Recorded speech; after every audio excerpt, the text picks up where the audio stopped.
All right, so get ready because this one's really going to make you think. You've sent us this YouTube video called "Why is the Universe Perfect?" from the History of the Universe channel, and it asks this huge question about like why does the universe seem so perfectly set up for life? I mean, for us to be here, it's a deep one, but hey, that's what we're all about here on the deep dive, right? It really is a deep one, and it gets right to like the core of some of the biggest mysteries in physics and cosmology. I mean, we're talking about fine-tuning, this idea that even the smallest changes to like the universe's fundamental constants could have made it completely different. Probably lifeless too. Okay. So before we get too far down the rabbit hole here, can we just take a step back for a second? I know we're talking about the whole universe here, but like where do we even begin with something that massive? Well, the video starts by breaking it all down to the simplest pieces possible, like quarks and electrons. Those tiny particles that make up everything around us. Okay, I'm following. So imagine it's like a giant Lego set. Exactly. A giant cosmic Lego set. I love that.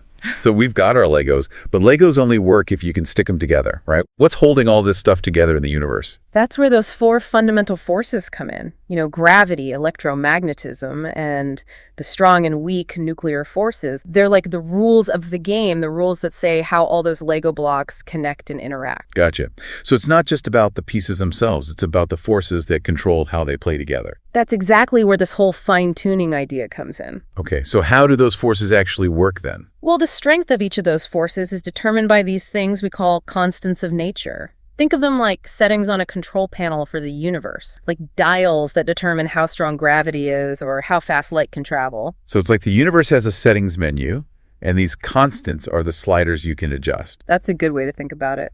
And here's where things start to get really wild. The video says that even the tiniest changes to these constants could have created a completely different universe. It's like finding a perfectly tuned piano just sitting there in the middle of the forest. It works beautifully, but how did it get that way? And that's the heart of the fine-tuning problem. We can measure these constants incredibly precisely, but modern physics can't explain why they are the way they are. Okay, let's talk about a specific example. The video mentions the fine structure constant, which is about 1/137. Can you break down what makes that number so important? Sure. The fine structure constant is a really cool example. It basically controls the strength of electromagnetism, which is the force that governs how atoms hold themselves together. If this constant was just slightly different, the structure of atoms would change drastically. Stars might not even be able to form, or the elements we need for life might not exist at all. So messing with that one tiny number could unravel the whole fabric of reality as we know it. Exactly, and that's just one example. There are many other constants that also seem to be incredibly finely tuned, which brings up some really profound questions about our universe and whether our existence is just pure dumb luck or something more.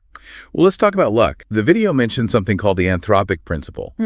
Is that the idea that we're just super lucky to exist in a universe that can support life? Well, the Anthropic principle is a little different. It says that the very fact that we exist as observers tells us something about the universe we live in. In other words, maybe it's not a coincidence that we're here in a universe that's fine-tuned for life. So instead of thinking we're just a random fluke, the Anthropic principle suggests that maybe there's a deeper reason we find ourselves in a universe that can support life. Yeah, it challenges this idea called the Copernican principle, which says we're not in any special place in the universe. The Anthropic principle is kind of saying, well, maybe we are in a special place in a way. Whoa, that's mind-blowing. It almost makes you feel like we're part of some huge cosmic plan. It definitely raises some fascinating philosophical questions. And to explore this further, scientists have started using this powerful tool, computer simulations. Oh, so like scientists are creating their own little mini universes inside computers. Yeah. Kind of. But how does that help us understand this whole fine-tuning thing? Well, by creating these synthetic universes, scientists can play around with the values of those fundamental constants, tweak them a little and see what happens. So it's like they have their own cosmic control panel. In a way, yeah. And what they found is that even the smallest changes often lead to universes that are just sterile and lifeless. So they're basically showing us how special our universe is, how delicate that balance. The results are really striking. They highlight just how carefully balanced our universe. For example, if gravity was just a bit stronger, stars would burn out way faster, and galaxies might collapse into black holes. But if gravity was weaker, stars might not even ignite in the first place. It's like our universe is walking this tightrope, total chaos and just nothingness. Yeah. And we're along for the ride. And that brings us to the biggest question of all. Why? Why are these constants of nature so perfectly set for life to exist? Yeah, that's a huge question. Yeah. And I bet there are a lot of different ideas out there trying to answer it. So we know the universe seems fine-tuned for life, but The big question is why? Why is it this way? What are some of the top ideas out there that try to explain this whole cosmic mystery? Well, the video points out a few of the main contenders, each with its own sort of pros and cons, I guess. One that always comes up is the idea of divine fine. This idea that some creator, some higher power intentionally set things up.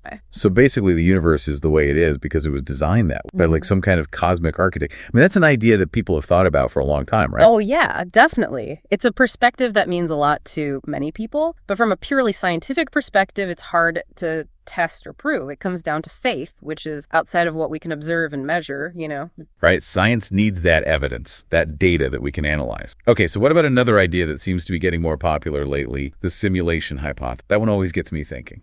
The idea that what we experience as reality could be a super advanced computer sim created by some incredibly intelligent. It's been in science fiction forever, but now some actual physicists and philosophers are taking it seriously. Well, it's not as crazy as it used to sound. I mean, look at how fast our technology is advancing. We're creating these incredibly realistic virtual world all the time. Could we be living in one without even knowing it? That's the big question with the simulation hypothesis, and it's really hard to answer for sure. People who support this idea often point to the fine-tuning of the universe as possible. They argue that if our reality is a simulation, then the programmers, the ones who created it, they could have set the parameters to make sure life could exist. Okay, I can see how that can make sense. Yeah. But even if we are in a simulation, wouldn't that just mean the question changes? Who created the simulators and why? Exactly. It's kind of like a cosmic set of Russian dolls. Those dolls where you open one and there's another one inside. The simulation hypothesis doesn't necessarily tell us the ultimate why, but it does give us an interesting way to think about our place in the universe. It definitely makes you wonder about everything we think we know about reality. Yeah. Okay, let's move on to another big idea. The multiverse hypothesis. This one always feels kind of like a science fiction novel. It definitely has that kind of mind-bending quality to it. The multiverse hypothesis says that our universe is just one of many, maybe even an infinite number of universes, each one with its own unique set of physical laws and concepts. So picture this. You have this vast cosmic landscape filled with all these bubble universes all existing at the same time, but separate from each other. Yeah. We would just happen to be in the one that has the right conditions for life to exist. That's a really good way to visualize it. And when you think about fine-tuning the multiverse, hypothesis explains it with probability. If you have tons and tons of universes with random physical laws, then it makes sense that at least one of them would have the right conditions for life to appear. So it's kind of like buying a lottery ticket. Yeah. If you buy enough of them, you're bound to win eventually. Yeah. But the multiverse idea seems a little extreme. Like it's a big jump to make just to explain why our universe is fine. Yeah, it's true that the multiverse hypothesis has a lot of things we don't know. We can't actually see these other universes, so it's hard to test the idea directly. But some physicists say it just makes sense based on what we know about cosmology and quantum mechanics. So it's a theoretical leap, but some scientists think it's a leap worth taking based on the evidence we have. But even if we accept the idea of a multiverse, it still doesn't really answer the why does it? Why are there so many universes in the first place? And what are the rules that govern how they're created? Those are some of the big questions that cosmologists and physicists are still trying to figure out. The multiverse hypothesis brings up as many questions as it answers. But that's kind of the point. It shows how powerful human curiosity is and our desire to understand the universe around us. It's pretty amazing to think that we might be just a tiny speck in a much bigger and more complex reality than we ever imagined. And it really shows us that what we know about the universe is constantly changing. What we think is settled science today could be completely overturned by new discoveries tomorrow. That's what makes science so exciting. It's an ongoing search for knowledge and understanding. Absolutely. And as we keep looking into these huge questions about fine-tuning and the nature of reality, who knows what incredible things we might find along the way? It feels like we're just starting to understand something truly profound. So we've been talking about this crazy idea of a fine-tuned universe and all these different theories trying to explain it. But I keep thinking, is there any way to actually prove these ideas? Can we ever really know for sure if there's a divine architect or if we're living in a simulation or if there's a whole multiverse out there? That's the tough thing about these questions that deal with the very nature of reality itself. Some explanations, like the divine fine-tuning idea, are just beyond what science can invest. They rely on faith and what individuals believe, which is totally valid, but it's not something we can test in a lab. Right. Science needs evidence we can collect and study. So what about those other ideas like the simulation hypothesis or the multiverse? Are there any scientific paths we can take to look for? Well, there are some pretty interesting possibilities. Even though we can't directly observe other universes or shake hands with our simulators, there might be indirect evidence hiding right here in our own universe. Okay, now I'm really curious. Tell me more. How can we find evidence for something like a multiverse? One area of research is looking at the cosmic microwave background rate. That's like the faint afterglow of the Big Bang. Some theories say that if our universe bumped into other universes, it might have left little marks on this radiation, like cosmic fingerprints. So we're talking about looking for these tiny anomalies in this ancient radiation that could suggest contact with other universes. That's some seriously impressive cosmic detective work. Yeah, it is. And while it's a long shot, scientists are actively looking for those kinds of anomalies. Another way is through particle physics, specifically experiments done at these huge, powerful particle accelerators like the Large Hadron Collider. So smashing atoms together at crazy high speeds.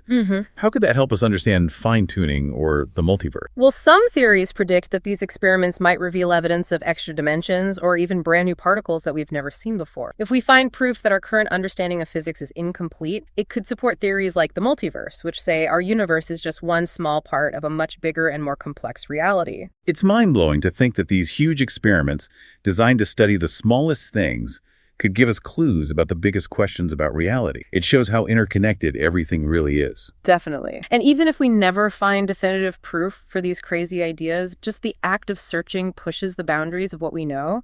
It makes us question our assumptions and constantly look for deeper understanding. It reminds us that science isn't just about gathering facts. It's about exploring the limits of knowledge, challenging what we think we know, and always searching for a better grasp of things. And sometimes the journey is just as important as the destination.